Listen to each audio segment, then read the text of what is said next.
So let's discuss our next चिकित्सा अध्याय, that is called as उन्माद चिकित्सा अध्याय. Okay, so we have completed lots of chapter regarding with the चिकित्सा सन. So let's continue with our next chapter, that is called as उन्माद चिकित्सा अध्याय. तो उन्माद को नॉर्मली हम साइकोसिस बोलते हैं. पागलपन जो रहता है उन्हें हम उन्माद बोलते हैं. नॉर्मली जो एपिलेप्टिक जो अटैक आता है, ओके, जो दौरा आता है, वो हमारा काइंड ऑफ अपस्मार होता है. और जहाँ पे पेशेंट और यू कैन से जो पर्सन पागल हो जाता है, दैट इज कॉल्ड एज उन्माद. तो उन्माद कितने प्रकार के होते हैं and particular definition of that, and lastly how the Ayurveda deal the उन्माद पेशेंट, और you can say how the curative way of the उन्माद patient is mention by Ayurveda. Okay, तो वो भी हम यहाँ पे कवर करेंगे. तो उन्माद अल्टीमेटली ये दो वर्ड से आता है, उन और मद से. उन अल्टीमेटली ये जो वर्ड है ये उद से डिराइव हुआ है. उद मीन्स होता है उन्मार्ग और ऊर्ध्व. ओके, उद मतलब क्या होता है? ऊर्ध्व. तो दोष ऊर्ध्व मार्ग में जाकर, ऊर्ध्व भाग में जाकर मस्तिष्क को क्या करते हैं? विकृत कर देते हैं और उसको क्या करते हैं? दुष्ट कर देते हैं. एंड वहीं से पेशेंट को क्या होता है? मद उत्पन्न हो जाता है और वहीं से क्या होता है? पेशेंट पागल हो जाता है. तो काइंड ऑफ उन्माद का जैसे मैंने बाइफर्केशन दिया, उन मतलब उन से सॉरी उद ये जो वर्ड है उनसे डिराइव हुआ है, और उद मतलब होता है ऊर्ध्व. ऊर्ध्व मार्ग में दोषों का, और यू कैन से दोष जो विशेषण हुए रहते हैं. तो अकाउंट ऑफ दोषों का विशेषण ये अलग अलग फैक्टर जैसे होता है. Due to diet behaviour, you all know very well कि किसी भी पर्सन को पागलपन जब आता है या फिर जब पागल हो जाता है, ऐसे नॉर्मली वो पागल नहीं होता है. ड्यू टू एनी डिप्रेशन और ड्यू टू मेंटल रिटार्डेशन, और you can say due to having so much stressful work वगैरह से ये क्या होता है? डेवलपमेंट होता है हमारा पागलपन का एक पर्टिकुलरली यू कैन से आदमी. ओके, तो दोष बढ़ जाते हैं ये सब एक एक्टिविटी के जैसे डिप्रेशन, स्ट्रेस वगैरह ज़्यादा लेने से, और यू कैन से मेंटल एक्टिविटी ज़्यादा इन्वॉल्व होने से देयर इज़ यू कैन से दोषों का विशेषण होता है. एंड वो दोष विशेषित दोष अल्टीमेटली ऊर्ध्व मार्ग में जाकर मस्तिष्क को क्या करते हैं? विकृत करते हैं, और वहीं से मंद उत्पन्न होता है. उस व्याधि को हम क्या बोलते हैं? उन्माद व्याधि बोलते हैं. ओके, तो यह एक मानस रोग है जिसमें मनुष्य की प्रवृत्तियाँ और यू कैन से जो भी कुछ उसके डिज़ायर्स हैं ये अस्त व्यस्त हो जाती है. उसको कुछ पता नहीं होता है what is good, what is bad, what is my like, what is my dislike, उसको कुछ पता नहीं होता है. Okay, he does not aware by anything from his life और anything from his relative life, anything. Okay, so that is nothing but उन्माद patient. ये मानस रोग है, मेंटल प्रॉब्लम है. मेंटल डिसीज़ में हमारा ये पर्टिकुलर फैक्टर आता है. मनुष्य की प्रवृत्तियाँ, जितने भी डिज़ायर हैं, जितने भी उसके यू कैन से रिलेटिव हैं, सब कुछ वो भूल जाता है. ओके, क्या अच्छा है क्या बुरा है उसको वो भी तक पता नहीं होता है. तो इसमें मन व धमनी में दोष आश्रित होकर मन को दूषित कर देते हैं, एंड दैट्स व्हाई उन्माद ये व्याधि क्या होती है? उत्पन्न होती है. हेतु की अगर बात करें कि किन किन आहारों की जैसे ये पर्टिकुलर व्याधि होती है या फिर कैसे ये पर्टिकुलर व्याधि का उद्गम होता है, call as a etiological factor of the उन्माद व्याधि. तो उसमें विरुद्ध आहार आता है. More and more consumption of विरुद्ध आहार, जो हमारे इनकॉम्पेटिबल जो फूड्स होते हैं ना, 18 प्रकार के विरुद्ध आहार हमारे आयुर्वेद में बताए गए हैं. तो वो 18 प्रकार के जो काइंड ऑफ विरुद्ध आहार या इनकॉम्पेटिबल फूड जो बोला गया है, उसको कंज्यूम करने से, ऐसा नहीं कि एक दिन कंज्यूम किया तो आपको नेक्स्ट दिन पागल हो जाएगा, ऐसा नहीं. I am not telling like that.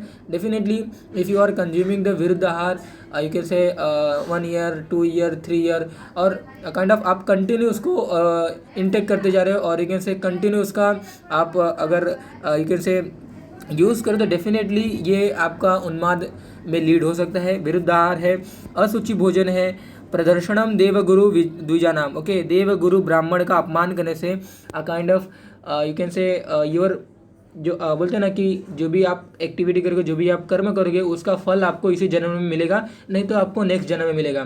तो वही यहाँ पे बोला गया है कि अगर आप इस जन्म में प्रदर्शनम देवगुरु द्विजानाम, मतलब देवगुरु ब्राह्मण का, अपने से बड़ों का अपमान करना, अपने गुरुजनों का अपमान करना, अपने यू कैन से पेरेंट्स का, माता पितृ काइंड ऑफ उनका अपमान करना, डेफिनेटली काइंड ऑफ इन लोगों का अपमान करने से there is a development of this उन्माद व्याधि. ओके, तो अधिक भय, हर्ष से होने वाले मानसिक अभिघात से, और kind of you can say here, okay, this factor are responsible for developing of this उन्माद व्याधि.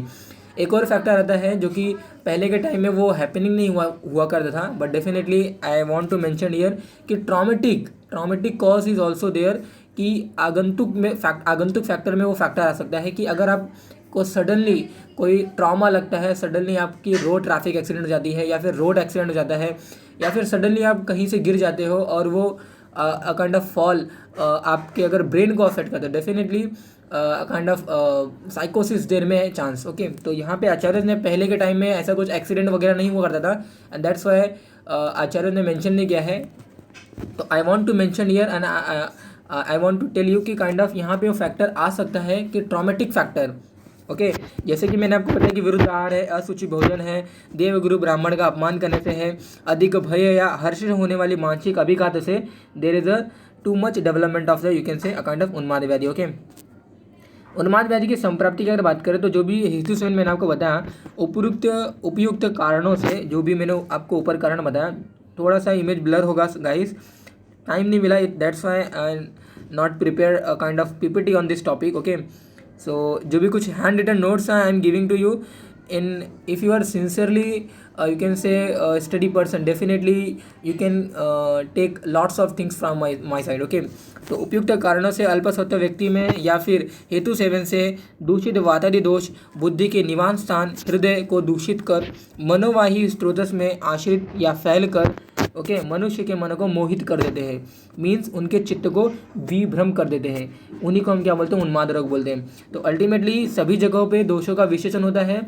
सभी जगहों पे एक बोलते हैं ना कि रज और तम मानसिक दोष हैं, डेफिनेटली आई अप्रिशिएट दिस रज और तम दोष, बट डेफिनेटली वाता का विशेषण या फिर दोषों के विशेषण के बिना कोई भी रोग इस दुनिया में पॉसिबल नहीं है। तो दोषों का विशेषण होता है due to any factor, due to निज फैक्टर, ड्यू टू आगंतुक फैक्टर, देयर इज अ विशेषण ऑफ यू कैन से वातादि दोष and that vitiates the different sites, different location of your body।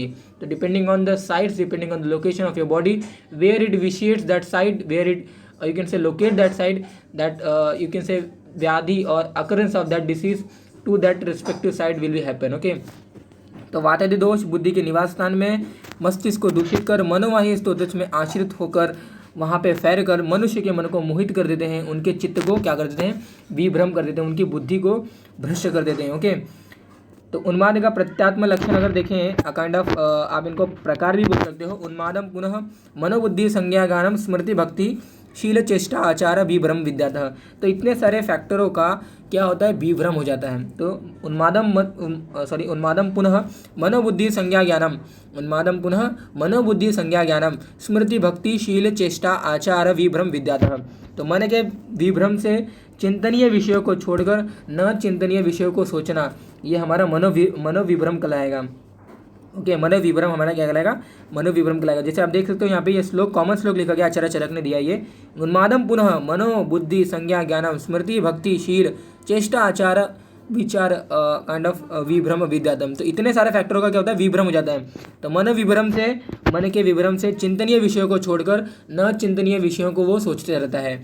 Okay तो काइंड ऑफ यू कैन से मन बुद्धि संज्ञा ज्ञान स्मृति भक्ति शील चेष्टा आचार, ये सभी फैक्टर्स के क्या होते हैं, हैम्पर हो जाते हैं। तो उसका रिजल्ट आप देख सकते हो, मन के विभ्रम से उन्मादी व्यक्ति चिंतनीय विषयों को छोड़कर न सोचने योग्य विषयों को सोचने लगता है। बुद्धि के विभ्रम से हित को अहित, अहित को हित, नित्य को अनित्य और अनित्य को नित्य समझने लगता है। संज्ञा विभ्रम से आप देख सकते हो, संज्ञा विभ्रम से वो पर्टिकुलर व्यक्ति रियल वस्तु को, real identity of that you can से सब्सटेंस, वो उसको आइडेंटिफाई नहीं कर पाता है। ज्ञान के विभ्रम से काइंड ऑफ वो बोलते हैं ना कि कुआं है और उसमें वो जानबूझ के यू कैन से गिरता है या फिर जानबूझ के उसमें डूबता है, या फिर उसको यू कैन से कि काइंड ऑफ उसका रिजल्ट उसको मालूम नहीं है। तो ये आप देख सकते हो यहाँ पे ज्ञान के विभ्रम से आगे के छूने से हाथ जल जाएगा, ये इसको समझ में नहीं आती है, एंड वो अगेन एंड अगेन आग के टूवर्ड्स जाते रहता है। स्मृति विभ्रम से आप देख सकते हो, उसे काइंड ऑफ ये देख सकते हो, स्मृति विभ्रम से बातें उसे भूल जाती हैं या अपूर्ण एवं अव्यवस्थित ढंग से उसको स्मरण रहता है। तो आप देख सकते हो मन है, बुद्धि है, संज्ञा है, स्मृति है, ये सभी फैक्टर्स उसके क्या हो गए, हैम्पर्ड हो गए। ओके भक्ति के विभ्रम से उसकी जो पूर्व इच्छाएं थी अब वो यू कैन से अनिच्छा में कन्वर्ट हो जाती है। शील के विभ्रम से शांत सुशील व्यक्ति क्रोधी बन जाता है। चेष्टा के विभ्रम से आप देख सकते हो अनुचित चेष्टाएं करता है, अनुचित मूवमेंट्स करता है बॉडी की। आचार के विभ्रम से पवित्र रहने वाला सदाचारी व्यक्ति अपवित्र मलिन और दुराचारी हो जाता है। तो यू कैन सी आपने देखा भी होगा बहुत सारे रोड्स पे या फिर you can say kind of roads के साइड्स पे बहुत सारे पागल पर्सन आपको मिल जाएंगे। तो definitely you can observe this features कि they are doing that is not done by that person. Okay यानी कि वो उसे करना नहीं चाहता बट डेफिनेटली वो कर रहा है। दैट मीन्स कि he does not aware with that like dislike और what is good what is bad, okay, that's why उन्हें हम क्या बोलते हैं, उन्माद पेशेंट बोलते हैं। तो उन्माद अल्टीमेटली हुआ कैसे, दोषों के विभ्रम से, दोषों के विशेषण की जैसे देर इज ए विशेषण ऑफ यू कैन से वातादित, देर इज ए विशेषण ऑफ मस्तिष्क, देर इज ए विशेषण of you can say our मनोवह स्त्रोजस, ओके। तो हम कौन से मेडिसिन देंगे, we will give a kind of medicine which will act on the मनोवह स्त्रोजस, ओके। मनोवह स्त्रोजस मतलब जो माइंड के लेवल पे काम करने वाला है, हम उसे ब्राह्मी देते हैं, हम उसे वचा देते हैं, हम उसे गुड़ुची देते हैं, ओके। तो दीज आर द मेडिसिन और these are the herbal drug which definitely stimulates our brain, which definitely which stimulates our the artery